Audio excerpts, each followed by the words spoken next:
Okay, Jim.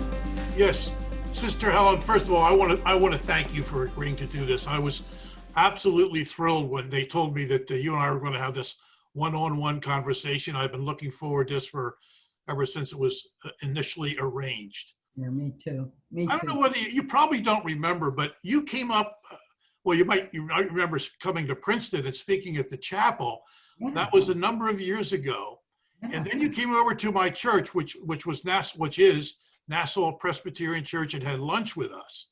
And that's when I was able, of course, a lot of people were asking for your attention, but I was able to come up and at least say hello and introduce myself. Yeah. Jim, what's so fascinating about the two of us is, first of all, we both come in from a perspective of getting Jesus right and faith. Right. And I want to start, right out about, your book. It's a big decision to make a book, to write a book. And it's a great act of love to do a book for the community, because just tell first, what made you decide to write a book? Well, I've always had, I've been doing this work for 40 years now, and I retired from the active management of Centurion. I stepped back 5 years ago because I knew that the time had come for me to write a book. There was a lot that the public didn't know about how wrongful convictions take place. I thought it was time that, maybe I could shed some light on the conversation about the efficacy or the accuracy or lack thereof of our criminal justice system. It's what I've tried to do in Dead Man Walking as well, just to really make it concrete for people, because Tim Robbins, all while he worked on the film of Dead Man Walking, kept saying, the nun is in over her head. And I didn't know anything about the criminal justice system. I had this idealistic thing that, especially for your life, if you're on trial for your life, that you'd get due process as a lawyer, you'd have a decent lawyer, there'd be an adversarial system of coming to truth. I had no idea. It was all discovery. But getting to the faith angle of it, Jim, what I love is this special part of this guy, De Los Santos. Yes. That when you finally did say to him, I think you're innocent, and he said to you, well, yes, so what are you going to do? Go back to your safe little seminary and pray for me? Absolutely, Sister Helen. And that's what I was figuring about doing. I was very naive, as you were when you started out. I couldn't believe that police and prosecutors would cheat and suborn perjury and manufacture evidence. And I believed in the system. I was 37 years old when I first met him. I had no experience whatsoever in the criminal justice system. After speaking with him on the tier, standing in front of his cell for several months, I had to be careful because I had other inmates I was a student chaplain for.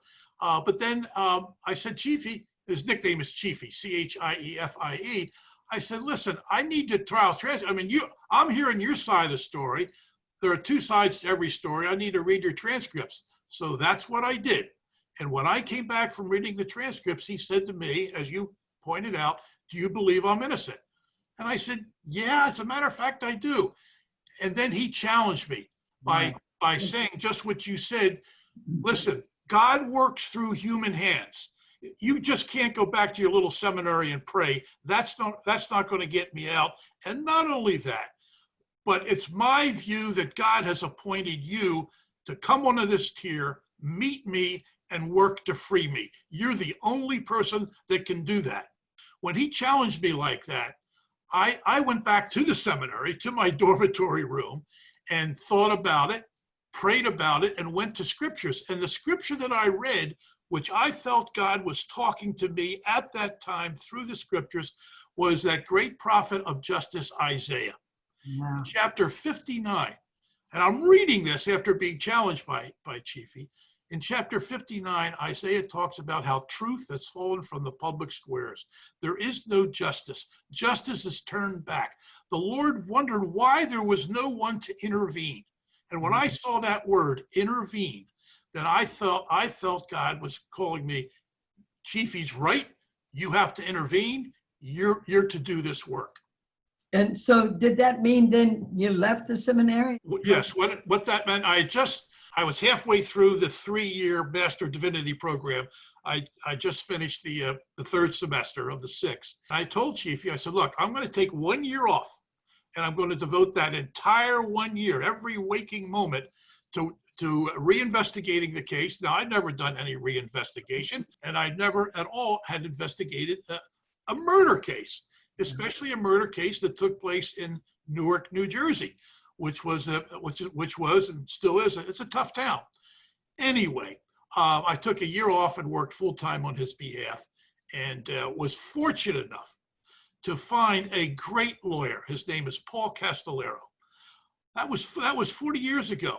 Paul, to this day, is the legal director of Centurion Ministries. He gave up his solo practice out of Hoboken, New Jersey, 6 years ago, and volunteered. He wanted to join Centurion because that's, as he said, this is why I went to law school, to help free innocent people in prison. So Paul and I together worked on his case. And by the summer of 1983, Sister Helen, everything came together. I returned to the seminary, but still working for Chiefy. Paul and I developed new evidence that proved not only that the star witness against him, who was a jailhouse confession habitual criminal, had lied, had made up the story, but had been coerced into it by the Essex County prosecutor's office, and with full knowledge of the trial prosecutor, lied on the stand by saying he's never been an informant before. So we were able, Paul and I together in the summer of '83, Paul and I freed Jorge, Chiefy de los Santos, and by that time, he had introduced me to 2 other New Jersey inmates who I had come to believe were innocent. Now I got another a fork in the road. Do I go on and become an ordained church Presbyterian minister, or is the Lord calling me, this is the work that I have set aside for you. I know you and all your peculiarities and personality. This is what you were put on earth to do. Now go out and do it and start something new. But you know what? The task of writing a book and bringing the public with you, and it's based on a love for people, that you would love people enough to get the book because you believe in the goodness of people, and you believe if they can hear these stories and get this, that they can respond. Was that your foundational belief when you set out to do your book? Absolutely. I'm a lay person, as you are when it comes to the law. I'm not a lawyer. I'm just a regular lay person with some common sense. And I wanted to tell the story along with my co-writer. By the way, I want to give him credit. His name is Phil Lerman. He's a professional writer, and he and I worked jointly together. The final product of When Truth Is All You Have is a result of Phil and I together working on this draft after draft after draft. But we wanted to present it. We wanted to tell stories. People love to hear stories. Right. These are true stories. And we wanted to present it in such a way that the story unfolds, not knowing where each story is going to end up. But at the same time, not preaching, not getting polemical about it, just by telling the stories, people will see, as they've already told me, I didn't know the system was that corrupt. I didn't know police and prosecutors did what they do.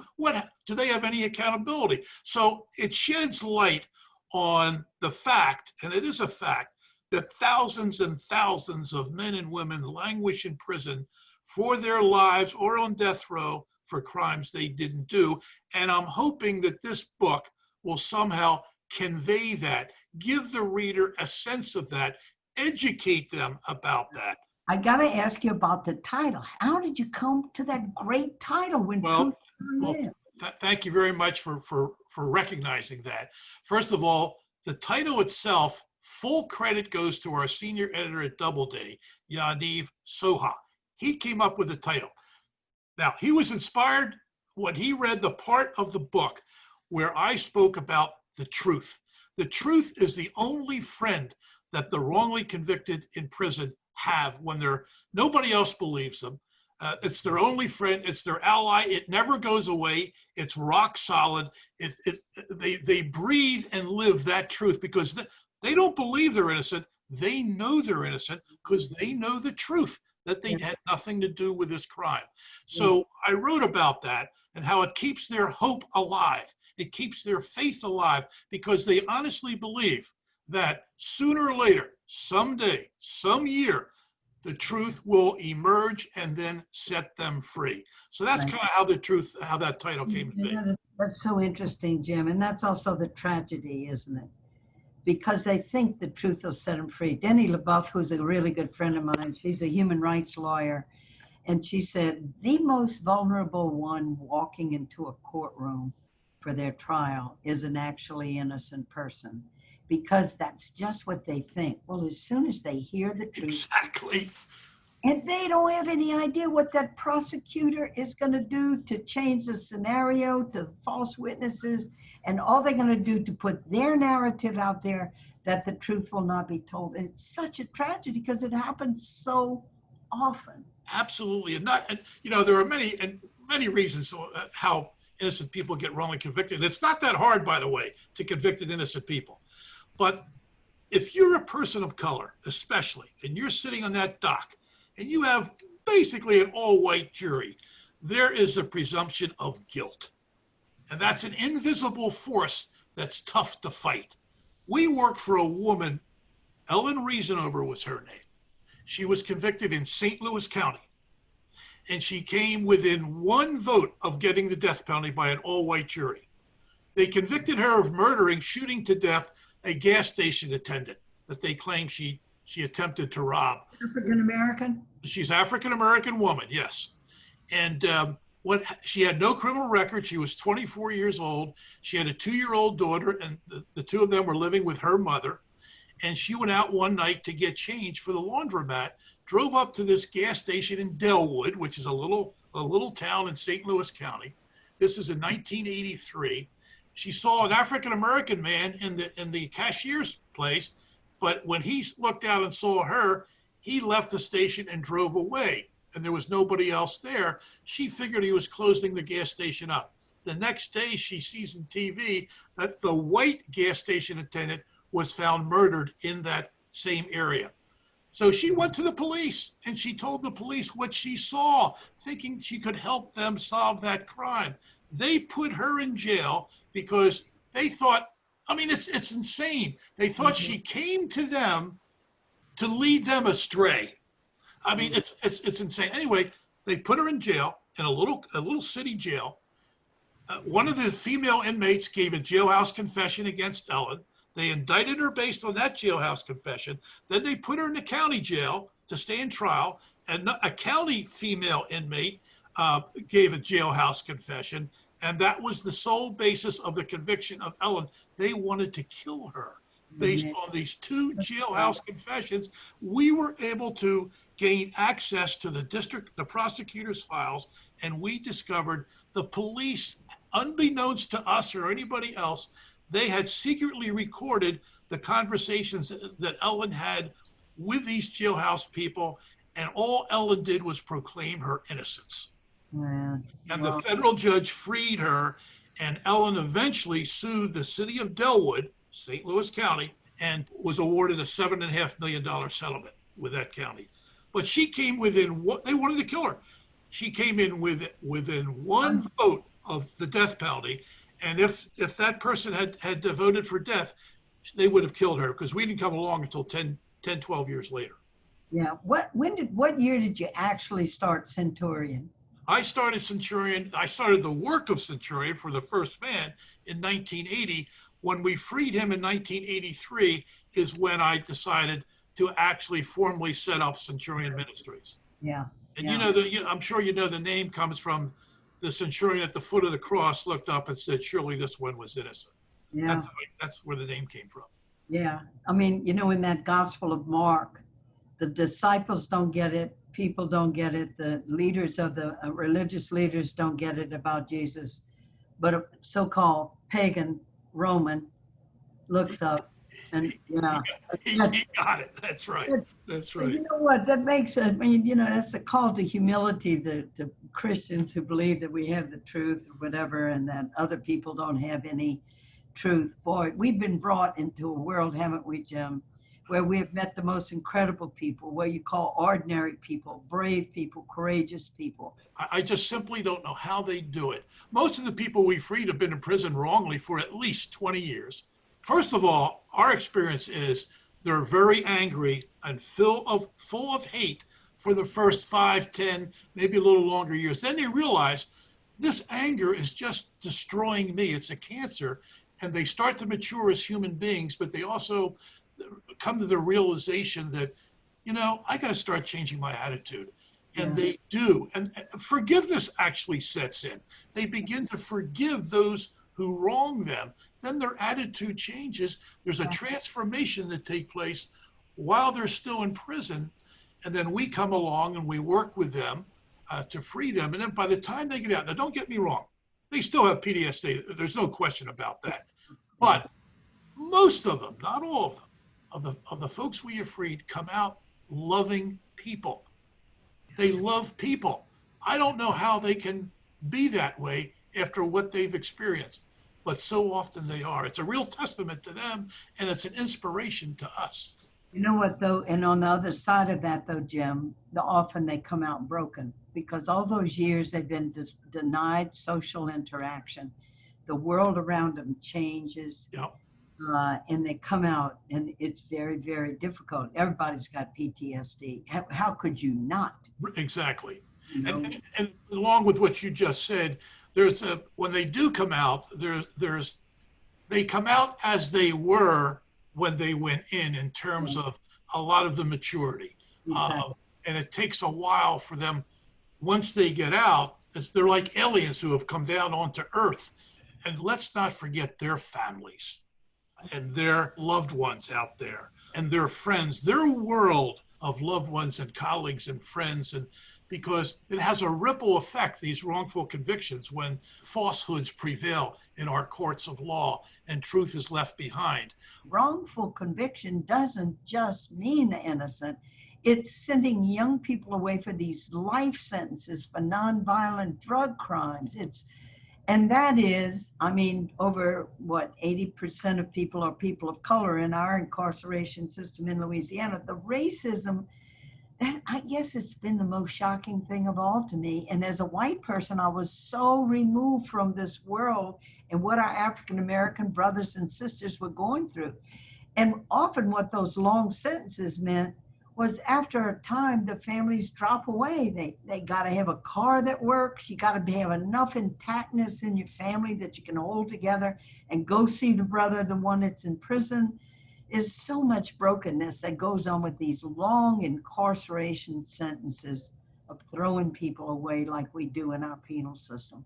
Yeah, and we're the worst country in the world as far as incarceration rates go. And I'm not sure the public at large still comprehends how harsh and barbaric our criminal justice system is.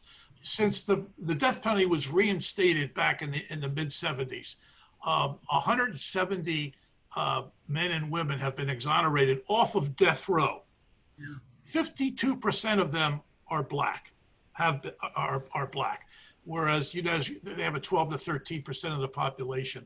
At least half of the 2,600 exonerations that have been documented since '89 are people of color.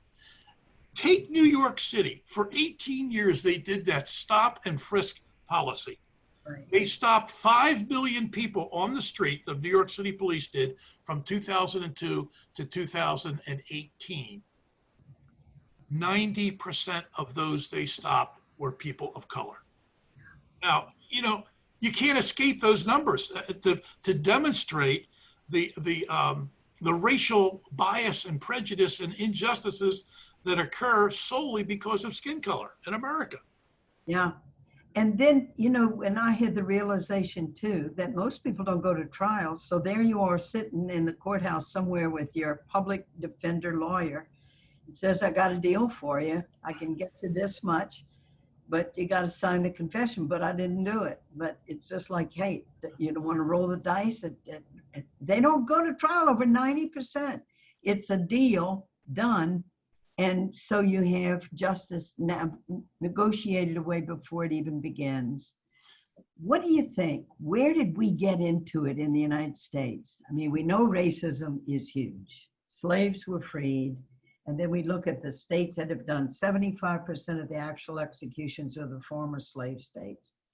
But there's this Christian thing in there. There's this thing of that people have an image of God, that God wants the pound of flesh, that God, they quote, an eye for an eye. They quote God. Jim had a member of the Louisiana Board of Pardons say, God's for the death penalty. If Jesus hadn't been crucified for our sins, we wouldn't be saved. What kind of ogre is it that we believe that God exacts pain and we have a penal system that exacts pain instead of restoration? Where did that come from? Well, that's the $64 million question. But I think it's been inbred in our culture over the centuries. That's just the way we were kind of formed with that harsh world view. It makes it simple and easy to separate those who are, who need to be punished for crimes. It's so easy to appeal to the worst nature of that we have, the cry for punitive, to punish and to let them have it. I mean, come on, the 3-strike rule. How many innocent people have been thrown away for their lives because of a very minor 3rd strike against them? But are things changing? Is our culture and community getting a little bit more enlightened about that? I like to think so. So let's talk again about that dynamic of this book that people are going to read that you wrote. You had to write, this book has some hard stories in it, and people don't like to read books where all you get is downers. Oh man, look at this one, look at this one, look at this one. Yeah. So how did you craft your book and the story and the pacing and the telling of the stories so that people reading your book in the middle would just go, I can't take one more sad story. Okay, but we did this. We think there's a good mix of these stories. Yeah. In other words, you take the Clarence Brantley case in Texas, where he was 6 days away from execution, and we told that story about how he ended up on death row. But there's a happy ending in that story, in that he was saved 6 days before he was going to be executed, and eventually he was exonerated and freed. So that's a good story. We profiled, 7 or 8 cases. They have different endings. Some we were wrong. You have to admit when you're wrong, and I'm talking about the Roger Coleman case in Virginia, because DNA established that he most likely was the killer of Wanda McCoy down there in Grundy, Virginia. And then the Savannah 3, the 3 white guys who were, that's another thing we want to demonstrate to the reader. You don't have to be black to get wrongly convicted, although it happens most of the time to people of color. However, these 3 young white men who were just celebrating one of the 3 getting married the next day, they ended up getting arrested for a murder in Savannah they had nothing to do with.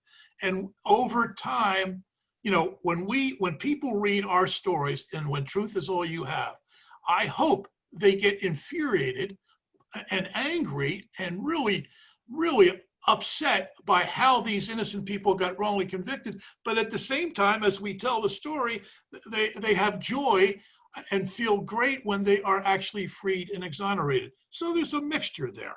And also we try to incorporate some humor, especially with my own personal stories there, So we like to think there's some kind of a mixture. But here's the tough problem. We have freed 63 people who were serving life or death sentences since I started this work in 1980. My biggest dilemma in writing this book was, which one or which 8 or 9 of these 63 stories are we going to tell? What action, or what do you hope they're going to do after they put that book down and they're going to go, that's terrible, that's wrong, look what's been happening? What do you hope? Well, one course of action that they can take in 87%, there's some 2,400 counties in the United States that elect their district attorneys. I'm hoping that the public who actually, especially those who live in counties that and states where you elect your district attorneys, that they will start to take more notice of the candidates for district attorney. Are they have a more progressive bent to them? Or do they talk about the reforms they want to implement once they take office? Do they talk about setting up conviction integrity units to look at the possible wrongful convictions that have taken place in their community in prior years? So they become more aware, more sensitive, and more interested in learning about those who get elected to these very powerful posts within their community. That's one thing that I hope they walk away with. Absolutely. And you know, your culture is so much a part of that. We're also finding that it's only now down to a few little pockets where prosecutors are still seeking the death penalty for people because they have discretion. And we see this with the federal death penalty. Yes. Because you have William Barr, who's getting his instructions from the White House, they are killing as many people while they're in office, it seems, as they can. They are executing even a Navajo person for the whole tribe. And so you realize it's up to individuals' discretion in making these sentences, going for death and not giving the long sentences. And so we got to start picking our leaders, our DAs and people who are making these decisions, our training for police. We have to do it with more discretion. And it comes down to us, the citizens, that we get the kind of society we fight for and struggle for. And it's up to us as citizens to make sure we get that right. Another thing that I would hope the general public, if they read the book, would walk away with, the next time they're called to be jurors, okay? They're sitting in that jury box. Don't take the word of the police as gospel. Be really a tough-minded evaluator in assessing credibility of, just because a witness is testifying on behalf of the prosecution, that doesn't necessarily mean that that witness is telling the truth or is accurate in his or her recollection. And be careful in when you assess crime lab folks, when they give, because they do, you know, people are so used to CSI that they think if any criminalist comes in with forensic testimony, well, that's like CSI, that's the truth of the matter, when in fact, a lot of times it's not the truth of the matter, it's exaggerated or just plain wrong. So I'm hoping the jurors will become more sensitized if they sit in, as a member of the jury and in analyzing innocence or guilt. Thank you. It's been a joy to talk to you and to reconnect with you. Thank you for everything you do and being the person you are, Sister Helen. I love you. Thank you, ma'am. I love you too. All right. Bye.